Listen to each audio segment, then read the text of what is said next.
¿Qué hacemos cuando vienen los momentos de dificultades? ¿Cuántos de nosotros hemos tenido algún momento de dificultad? ¿Cuántos quizás hoy mismo estemos enfrentando algún tipo de dificultad? ¿Cómo hacemos? ¿Qué podríamos hacer para enfrentar las dificultades?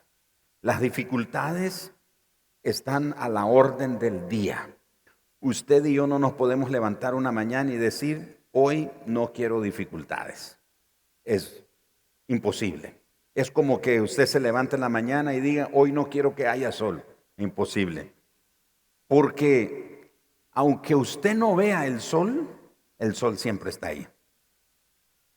He tenido la oportunidad de viajar, y muchas veces cuando el avión ha despegado aquí o en otra ciudad de donde he estado, está con una fuerte lluvia y hay tormenta y todo oscuro. Y es sorprendente cuando el avión alcanza la altura de crucero que le llaman. Es sorprendente ver que ahí arriba hay sol, el sol está ahí arriba. Pero aquí abajo no vemos el sol. Entonces a veces uno puede decir, hoy no quiero tener dificultades, lo repito, es como decir, hoy no quiero que el sol salga. Lo querramos o no, el sol siempre va a salir. Querramos o no, enfrentaremos algún tipo de dificultades.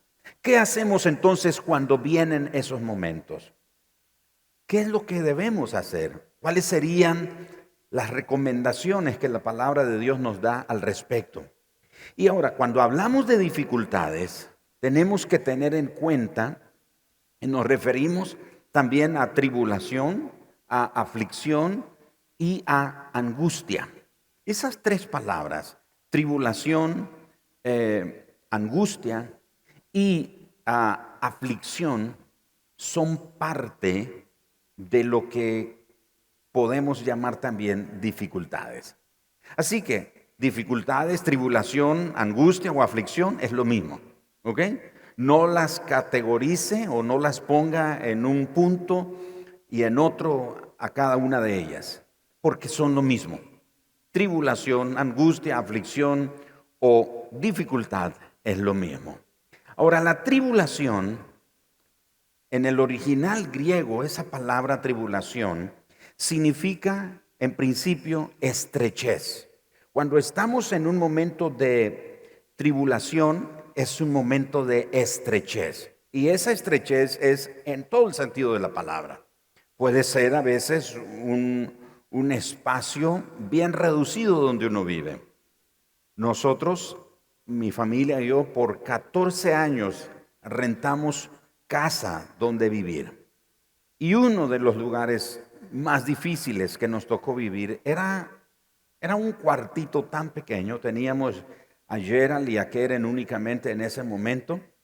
Y yo no sé cómo sobrevivimos. De hecho, estando en ese lugar, yo tuve como un colapso. Me llevaron al hospital, me dio ataques al corazón, taquicardia, todas esas cosas. Se me bajó la presión, me puse todo lo que usted se puede imaginar. Fui al hospital, me hicieron un chequeo, etcétera.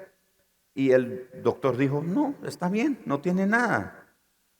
Y me sorprendió que cuando él me estaba despidiendo, dice, le voy a poner una inyección que lo va a mandar a dormir. Lo que usted necesita es descansar. Y me dijo, necesita confiar más en Dios. Y yo me reí porque dije, si supiera que soy pastor. Qué interesante, ¿verdad? Pero bueno, fue en ese cuartito donde vivíamos, estrechez increíble. Ahí estaba la cama, la de nuestros hijos, la cocina, el comedor, la silla donde nos sentábamos. De hecho, comíamos en la cama porque era lo que nos servía de silla, porque no teníamos muchos muebles por el espacio. Así que la estrechez es en muchos aspectos. No solo tiene que ver con lo económico, puede ver o tiene que ver con espacio, puede ser también con estrechez en los pensamientos.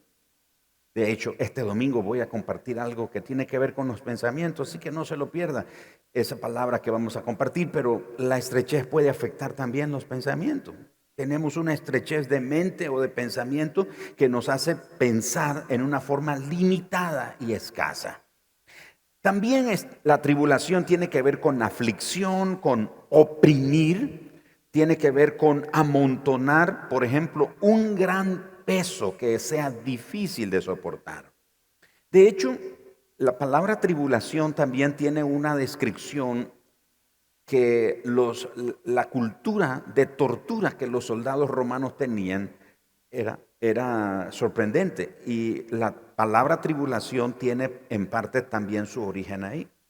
Eran unos como celdas o espacios donde metían a los soldados, a los prisioneros, y especialmente prisioneros de guerra. Entonces los metían ahí donde solo cabía una persona. Y hacían que el prisionero levantara sus manos en esta forma, y a través de un mecanismo ellos comenzaban a soltar una enorme peña, una enorme piedra que literalmente aplastaba a esa persona, a ese prisionero de guerra. Y ahí viene la palabra tribulación, de oprimir. O sea, la idea era que la persona trataba en sus fuerzas de resistir el peso de la peña que estaba cayendo sobre él hasta que literalmente lo aplastaba. Así que tribulación tiene que ver con eso. Hay tiempos cuando usted y yo nos sentimos que estamos aplastados, que estamos completamente sin fuerza, nos sentimos destruidos, nos sentimos devastados. De manera entonces que tribulación nos ubica en esa posición, nos da ese panorama que tiene que ver también con la dificultad. Nos preguntamos entonces, entendiendo que la tribulación es todo eso que acabo de mencionar y que está asociada con dificultad, con angustia, con aflicción, ¿qué podemos hacer entonces?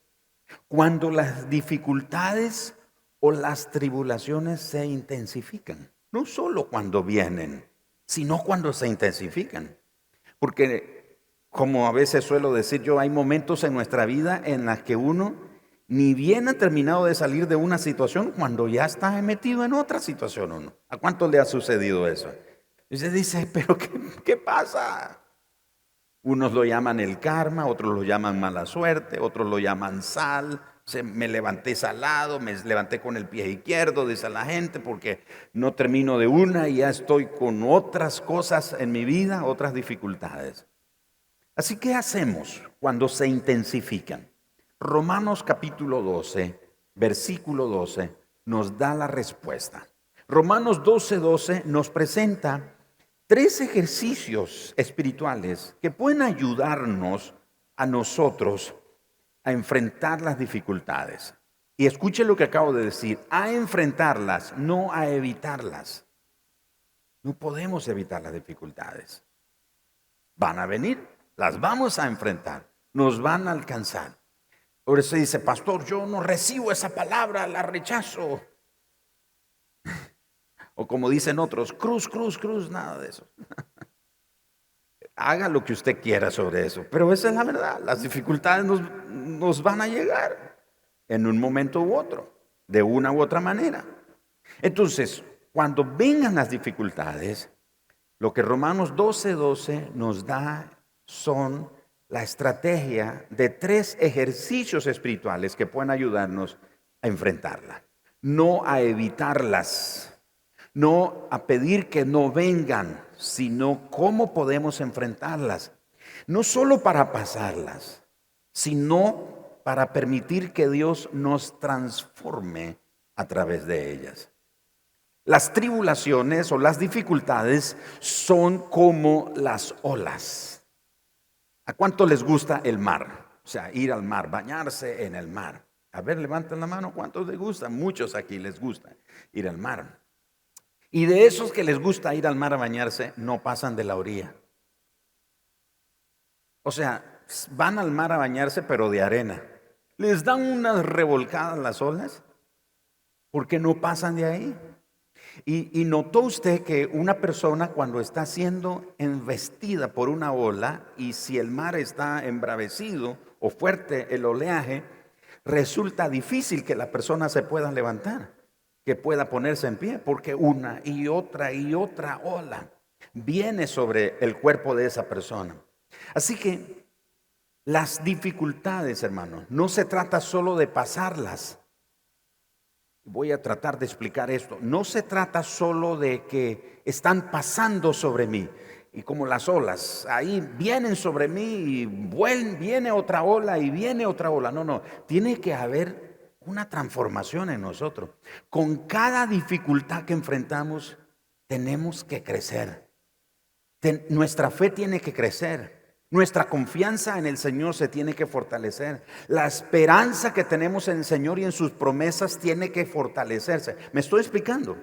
No se trata solo de estar como una piñata, pues.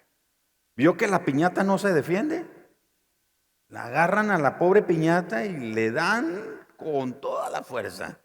No se trata de que somos como una piñata cósmica, por decirlo de esta manera, y que las dificultades nos están dando palo y nosotros, ahí viene otro y aquí estoy. No, no es ese el propósito.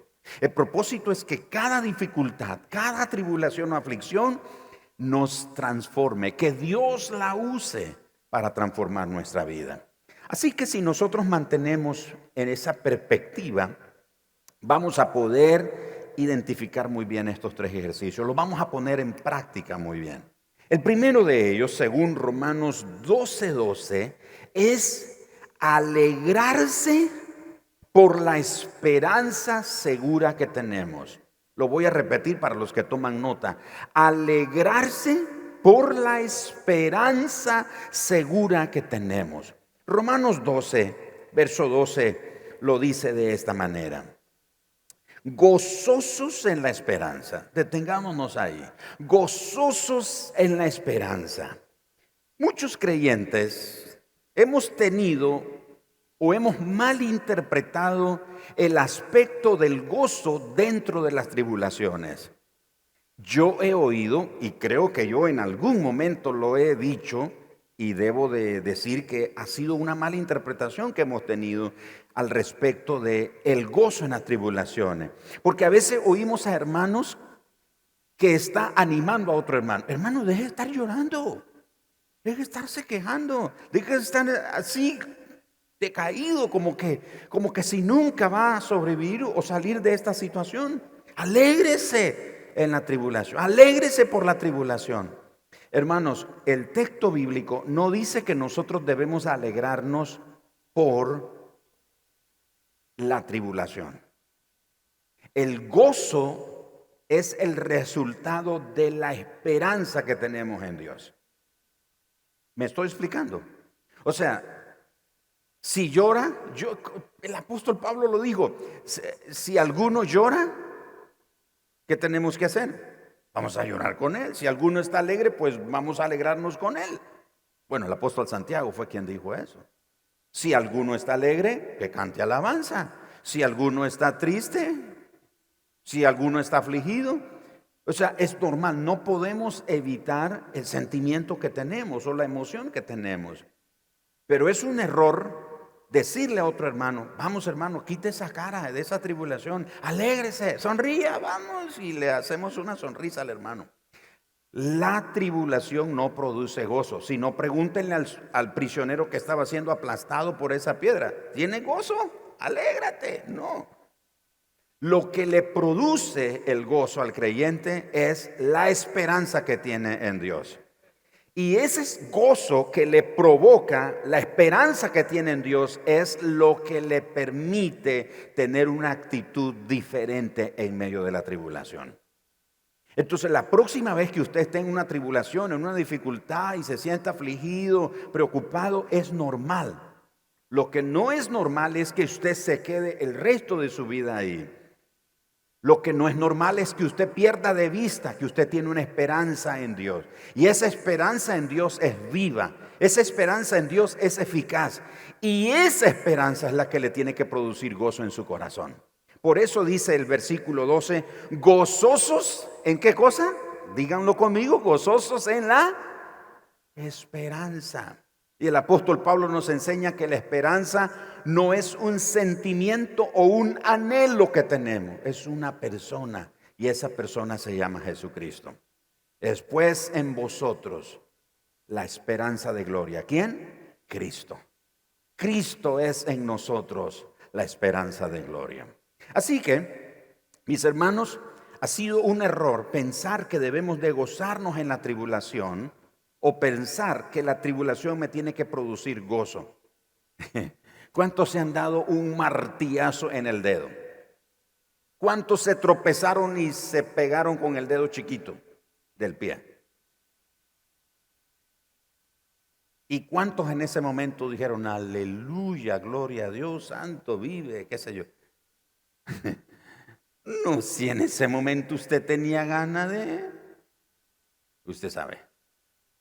O sea, lo menos que tuvo en ese momento fue un pensamiento de gozo. ¿Sí o no? Lo menos que tuvo fue en ese momento un pensamiento de gozo. Porque la tribulación, eso es lo que hace, nos produce aflicción. Pero el creyente tiene una estrategia que viene de parte de Dios. Mi esperanza en Dios me da gozo. ¿Por qué? ¿Por qué usted está alegre? ¿Por qué usted está agradecido? ¿Por qué no se está quejando en su tribulación? Le pregunta a la gente. No, si a mí me pasara lo que le está pasando a usted, yo ya me hubiera vuelto loco o ya me hubiera hecho, quién sabe yo qué cosa hubiera hecho con mi vida si me estuviera pasando lo que le pasa a usted. Pero lo veo a usted, le dice la gente, y lo veo tranquilo, lo veo feliz, lo veo agradecido, no se está quejando, no se está lamentando. La gente no entiende que usted, no es que usted no está sintiendo dolor, lo está sintiendo, solo que hay algo que es más fuerte que el dolor, hay algo que es más fuerte que la angustia, hay algo que es más fuerte que la dificultad, es la esperanza que usted tiene en el Señor. Y su esperanza es la que lo anima a seguir adelante. Así que, alégrese, gócese, regocíjese, no por la prueba, sino por la esperanza que tiene en Dios. Amén. Ahora, los que no tienen esperanza, entonces ellos sí que están en serias dificultades. Lo repito, alégrese, gócese, regocíjese, no por la prueba, sino por la esperanza que tiene en Dios. El segundo ejercicio que nos puede ayudar a enfrentar con la actitud correcta la dificultad, la tribulación, etcétera, es tener paciencia en medio de las dificultades. Tenemos que admitir que paciencia es algo que a muchos nos hace falta. Y paciencia es algo que hay que añadir. El apóstol Pedro dice que teniendo una esperanza viva que el Señor nos ha dado, tenemos que añadirle a la fe. Comienza con la fe, pero añádale a la fe paciencia, dominio propio, amor. No es un asunto solo de fe, es un asunto que le tenemos que agregar a nuestra fe otros ingredientes y uno de ellos es la paciencia. Ahora, el asunto es que la paciencia solo se puede adquirir pasando prueba. Así que voy a hacer una pregunta. ¿Cuántos aquí quieren que el Señor los llene de paciencia? Ustedes necesitan arrepentirse, hermano.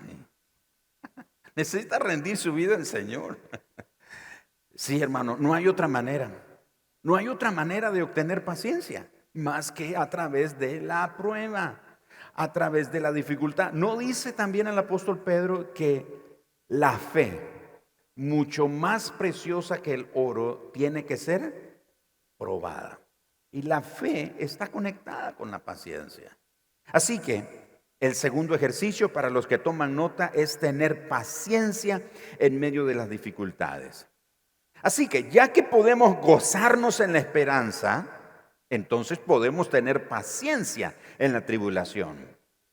Sin importar la intensidad, sin importar la forma o la severidad de la tribulación, nosotros podemos perseverar. La idea de tener paciencia en la aflicción es perseverar. Es perseverar. Ahora, puesto que tenemos una certidumbre perfecta acerca del desenlace de nuestra vida, nosotros tenemos que aprender a tener paciencia en las dificultades. Así que en una dificultad, en una aflicción, un quebranto, etcétera, la palabra del Señor nos enseña que tenemos que tener paciencia. La segunda parte del versículo 12 de Romanos 12, sufridos en la tribulación. Esa palabra sufridos no es como, ay, pobrecito yo, ay, ¿qué voy a hacer? Todo lo malo me cae a mí, pobrecito de mí, solo yo. No, no está hablando de sentirse así como una víctima y tener una mentalidad de victimización y sentir, no. Ahí sufrido, el énfasis es ser alguien perseverante. La idea de sufrido ahí entonces tiene que ver con alguien que es perseverante, que aprende a ser paciente en medio de la aflicción. Muchos queremos que todas las cosas sean como las Maruchan. Las metemos en el microondas, les damos unos segundos y listo para comer. Pero lamentablemente así no son las cosas en nuestra relación con Dios. Tenemos que aprender a ser pacientes en medio de la tribulación. Y precisamente por el hecho de saber que tenemos una perfecta certidumbre por causa de la esperanza que tenemos en Dios, sabemos cuál es el final de nuestra vida. No debemos estar angustiados y preocupados cómo va a ser el final de nuestra vida, porque tenemos una perfecta certidumbre. Romanos capítulo 8, versículo 35 al 39, nos da ese panorama de la certidumbre perfecta que tenemos al final de nuestros días. Dice, ¿quién nos separará del amor de Cristo? Y noten de nuevo la palabra, tribulación, angustia o persecución o hambre o desnudez o peligro o espada, como está escrito. Por causa de ti somos muertos todo el tiempo. Somos contados como ovejas de matadero. Antes, en todas estas cosas, somos más que vencedores por medio de aquel que nos amó. Por lo cual, estoy seguro, noten esa certidumbre de Pablo. Estoy seguro, no es que me parece, no es que creo, no es que tengo la leve sospecha, no es que el don de sospecha lo tengo activado.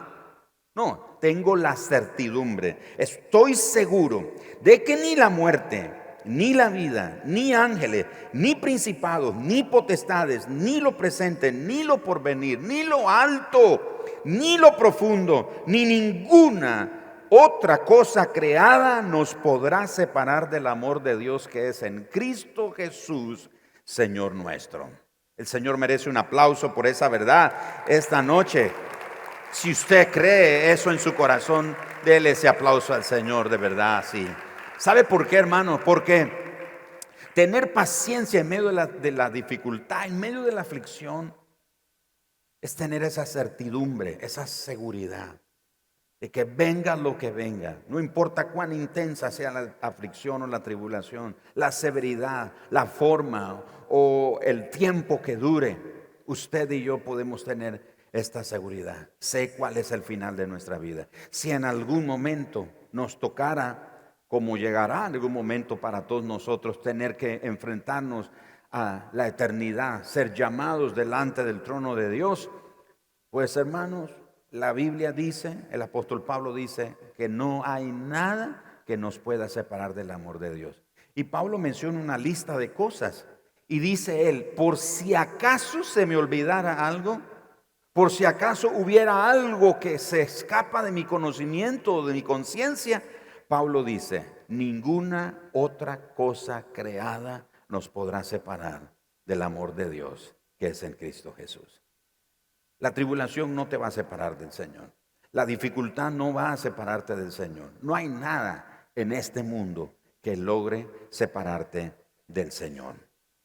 Tanto así que el apóstol Pablo lo dice en Romanos capítulo 5, versículo 1 al 5.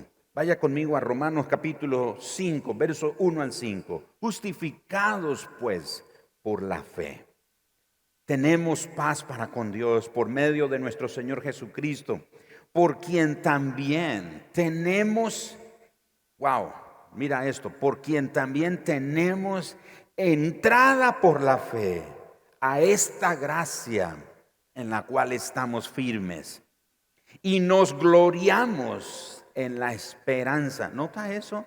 Nos gloriamos. Esa idea de gloriarnos no es enorgullecernos, es nos gozamos, nos alegramos, nos gloriamos en la esperanza de la gloria de Dios. Y no solo esto, sino que también nos gloriamos ¿en qué cosa? En las tribulaciones. De nuevo, esa palabra gloriamos no es enorgullecerse, es nos gozamos, nos alegramos, nos regocijamos. No por la prueba, sino por la esperanza que tengo en Dios. Y esa esperanza que tengo en Dios me da gozo para enfrentar la tribulación. Nos gloriamos en las tribulaciones sabiendo que la tribulación produce ¿qué cosa? Paciencia. No, la paciencia no se obtiene ayunando. Y no es que sea malo ayunar. La paciencia no se obtiene orando. Y no es que sea malo orar.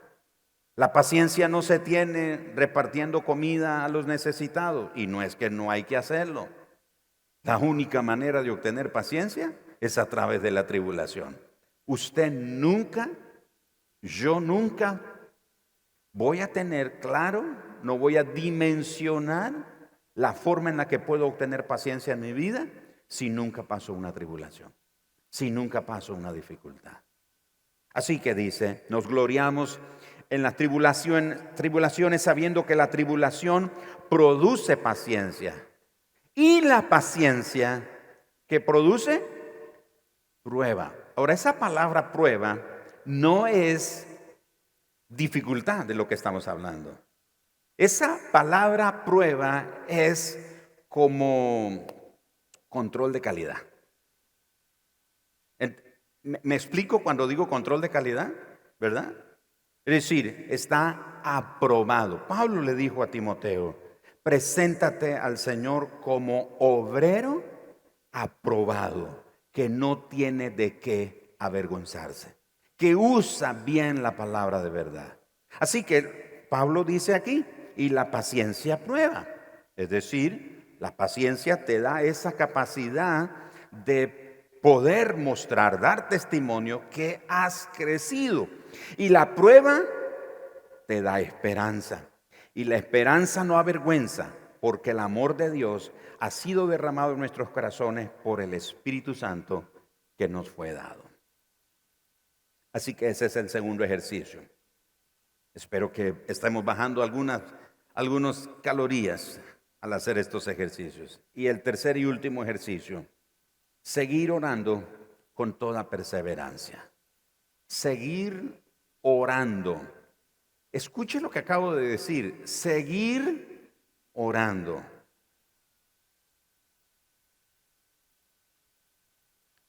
No es lo mismo oír que escuchar. Oír es la facultad física de oír un ruido. Escuchar es prestar atención. Así que escuche lo que acabo de decir. Seguir orando. Seguir orando quiere decir que ya tengo un estilo de vida de oración. El asunto es que algunos nos volvemos a la oración cuando estamos en la dificultad. ¿No es cierto? Pasa la dificultad y ya nos olvidamos de orar. Yo me acuerdo, 2018, me operaron de vesícula. Sí, me extrajeron la vesícula. Y entonces, después de la cirugía, ahí yo me andaba cuidando. Ay, no voy a comer esto, no voy a comer aquí, voy a comer saludable, esto. Pregúnteme ahora. Aquí está el testimonio.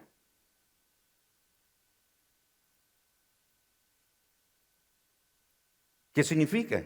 Que yo cuidé mi alimentación, me esforcé en mi alimentación por el momento. El doctor dijo, ahora usted ya no tiene vesícula.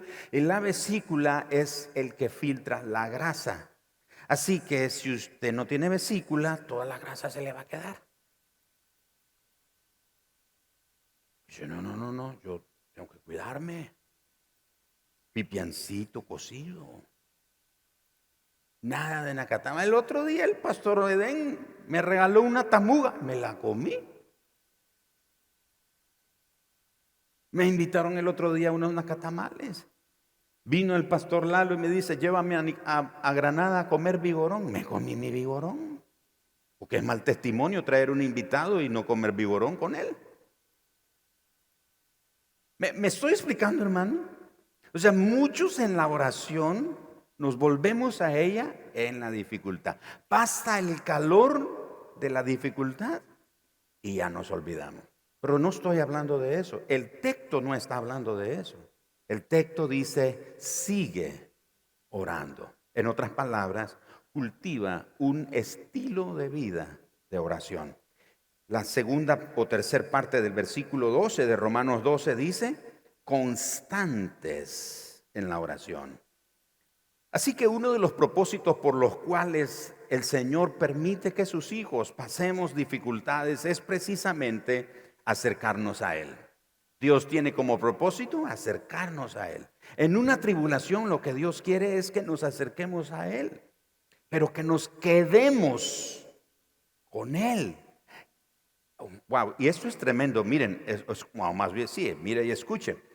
¿Se acuerdan lo que dice el Salmos 91? El que habita, ¿dónde? Al abrigo del Altísimo morará. Esa palabra habita y morará habla de ser constante, habla de ser perseverante, habla de establecerse. Así que cuando el Señor nos enseña aquí que debemos de ser constantes en la oración, la idea es ser perseverante, es morar, es habitar, es quedarnos, ser firmes en ese estilo de vida. Porque Dios quiere, a través de la tribulación, que nos acerquemos a Él. Así que el creyente que tiene la fortaleza en su vida para preservar o perseverar en las tribulaciones, las pruebas, la adversidad, etcétera, es aquel creyente que tiene un estilo de vida de oración, no una costumbre ocasional de oración. Es alguien que tiene un estilo de vida, no es una costumbre ocasional, es perseverante. Y constante, la palabra constante, la palabra perseverar, literalmente significa ser fuerte, perseverar en dirección a una cosa o a alguna cosa. Es ser continuamente constante con una persona, es persistir, es estar en pie, es soportar. De hecho, han habido creyentes, hermanos, que a veces a mí me dicen, pastor, yo no sé cómo oran. Dice, porque a mí después de 5 minutos ya no sé qué orar. Bueno, no dicen que no sé qué orar, dicen no sé qué pedir. Porque para ellos la oración es un momento de pedimentos. La oración es para pedir. Incluye peticiones, pero no es la oración solo para peticiones. La oración es para establecer una vida de comunión con el Señor. Es para establecer una vida de relación cercana con Él. Pero entonces la idea de ser constante en la oración es alguien que habita, mora, se queda, se establece, es perseverante, es firme en la oración. No es que ocasionalmente llega a tener tiempo de oración. Su vida es una vida de oración. Así que cada uno de estos ejercicios que le he mencionado hoy, cada uno de ellos le ayuda al otro. Van de la mano. Si nuestra esperanza está tan asegurada que nos causa gozo, entonces vamos a ser perseverantes en las aflicciones. Y si somos perseverantes en las aflicciones, vamos a orar con toda naturalidad. De hecho, me dijo un anciano pastor, ministro, ya está con el Señor él. Él me dijo, Gerardo, él dijo, tú sabes que se puede conocer el nivel de intimidad o nivel de oración de una persona escuchándola orar. Y por eso algunos cuando nos ponen a orar nos da canillera. Hermano, por favor, ore en el grupo. Hermano, diga la oración. ¿Qué tiene que ver esto con la oración? Y porque así yo he visto. Hermano, por favor. Y me hacen así. ¿Qué es esto? Sí, lo sé que me están diciendo. No puedo hablar, ¿por qué? No es cierto. Ay, hermano, es que cuando me ponen a orar se me nublan los ojos y siento que me pierdo la conciencia. Este hermano se llamaba Slin Thompson. Y Slin Thompson me dijo de la oración varias cosas. Dos de ellas que nunca olvido dijo, el día que te sientas bien es porque alguien está orando por ti. El día que te sientas mal es porque nadie ha orado por ti. Pero él dijo, el día que tú te levantes y te sientes bien, gente ha estado orando por ti. Y otra de las cosas que me dijo él fue, puedes conocer el nivel o la profundidad de intimidad de una persona a través de su oración. Entonces podemos oír a alguien orar y no es que uno está poniéndole más atención a la oración, es que usted está en momentos a veces y alguien está dirigiendo la oración o dirigiendo una oración por lo que sea, acción de gracias por la comida, dando gracias a Dios por que el Señor sanó a un enfermo o está visitando a un enfermo, qué sé yo, y ora y aquel lugar se llena de la presencia de Dios. ¿Me estoy explicando? Y usted dice, wow. Uno dice que no termine el hermano de orar. Pero a veces otros oramos y la gente dice que termine ya, que termine ya. Porque la vida de oración es la clave en todo esto. Así que 3 ejercicios que nos pueden ayudar a enfrentar las dificultades. Alégrese por la esperanza que tiene en Dios. Así que ya sabe, no se alegre por estar en una prueba o una dificultad. No significa que va a estar quejándose, pero usted tiene gozo, no por estar en la prueba, sino por la esperanza que tiene en Dios. Segundo, tenga paciencia en medio de la dificultad. Es decir, quédese, sea perseverante, no huya, no corra, no se corra. Tercero, siga orando con toda perseverancia. Siga orando, continúe orando. Hace unos años mi esposa predicó un sermón aquí que se llamó ¿Hasta cuándo? Yo creo que debe estar en YouTube, en el canal de YouTube de la iglesia, lo puede buscar, creo. Y escribieron ahí en la pared al fondo esa gran pregunta, ¿hasta cuándo? Y uno de los salmos precisamente nos enseña hasta cuándo orar, hasta que Dios responda. No se canse de orar. Recuerde que la oración no es para pedir solo, la oración es para conectarse con Dios. Muchas veces lo que usted y yo necesitamos en la oración no es que Dios nos dé una respuesta. Lo que necesitamos es su presencia en nuestra vida. Y su presencia nos basta. Así que, en conclusión, en la esperanza, regocíjese. En la tribulación, esté firme. Y en la oración, persevere. Sea de ese tipo de creyente que se agarra del Señor, de la promesa del Señor, y en medio de las dificultades que pueda enfrentar, tiene una perspectiva completamente diferente. Así que hay tiempos cuando usted puede sentirse como Elías. Elías, ¿se acuerdan? Está metido en una cueva. ¿Y qué haces aquí, Elías? Y Elías dice, Señor, han matado a todos tus profetas, solo yo he quedado, Señor. Y el Señor dice, no, tú no eres el único. Se echó debajo de un árbol, un arbusto, arbusto ahí, y Elías se quiso morir. Jeremías fue otro que dijo: Señor, yo hubiera sido mejor un abortivo. Qué terrible el día que le anunciaron a mis padres: hijo varón te es nacido. Dijo: ¿por qué no me fue el vientre de mi madre? ¿Por qué no fue mi sepulcro? Dijo Jeremías. ¿Por qué menciono eso? Porque como Elías, dice Pablo, dice Santiago de Elías, Santiago dice de Elías que Elías fue sujeto a pasiones como nosotros.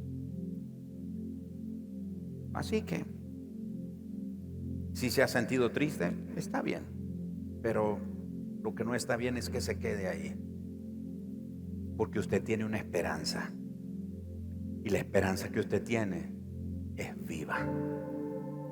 ¿Alguien dice amén? Y eso te debe llenar de gozo en la tribulación. Como Pablo también dijo: derribado pero no destruido, ahí en el piso pero nunca abandonado. Qué convicción, qué perspectiva de la manera en la que Dios trabaja con nosotros. Ponga sobre sus pies esta noche y ahora presente delante del Señor la dificultad que hoy puede estar pasando. Preséntela delante del Señor. Sea una dificultad, una tribulación, una aflicción, una angustia, una preocupación, no sé. Por favor, levante sus manos en esta forma. En esta forma, mira, en esta forma. Y preséntale al Señor tu dificultad, tu estrechez, tu opresión que sientes en tu corazón, en tu vida. Preséntalo delante del Señor. Y di: Señor, dame la fuerza que necesito. Ayúdame a poner en práctica estos ejercicios espirituales para poder enfrentar la dificultad. Porque esa dificultad también va a pasar. Y quiero ser aprobado, quiero ser calificado una vez que la prueba pase. Así que lo que sea, no la consideres pequeña. No diga: no, mi dificultad no es como la de mis padres, o mi dificultad no es como la de otra persona. Dios no la minimiza. Él conoce tu dificultad. Así que preséntala a Él y pídele a Él que a través de ese proceso, ese momento, te transforme, crezcas más, lo ames más, te parezcas más a Él, su carácter en Él sea impregnado, su fragancia sea impregnado.